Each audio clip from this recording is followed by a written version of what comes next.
6:32. The toy that just about every kid is asking for right now fits in your child's hand, or usually between a finger and thumb, child or adult. Even adults can use them. Yeah, it's a fidget spinner originally designed to help kids who have ADHD, gives them something to focus on, something to do with their hands if they're trying to listen to the teacher. But now a lot of schools and school systems have started to ban these, saying kids who don't need them are playing with them in class too much. In any case, for now, fidget spinners taking their turn as the hottest trend in toys.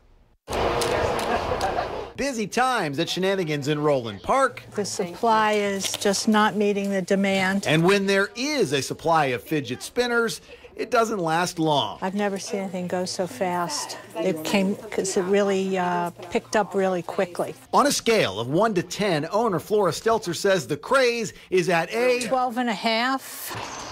Most of the kids in my school have one. And that explains why Cooper and Bryce Grabowski just had to have theirs. It has the poop emoji on it because I like it and it makes me laugh.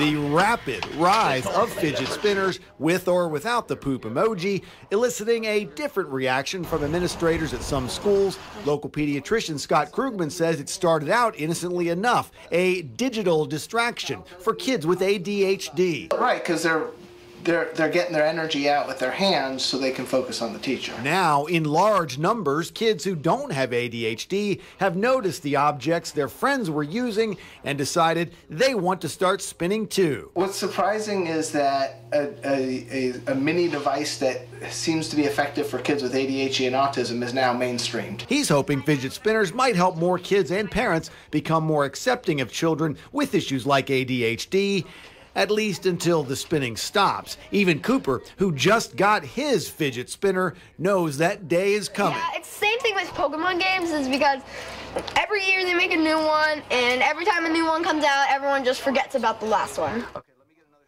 shot.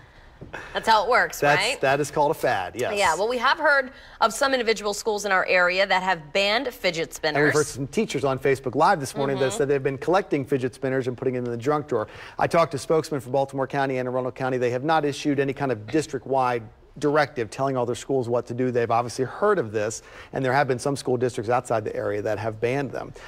Now, if your kid has ADHD and needs to have one of these things, that's part of the plan that's discussed with the doctor. And so there's a special plan they put in place with the school, the doctor, and the child and the parents.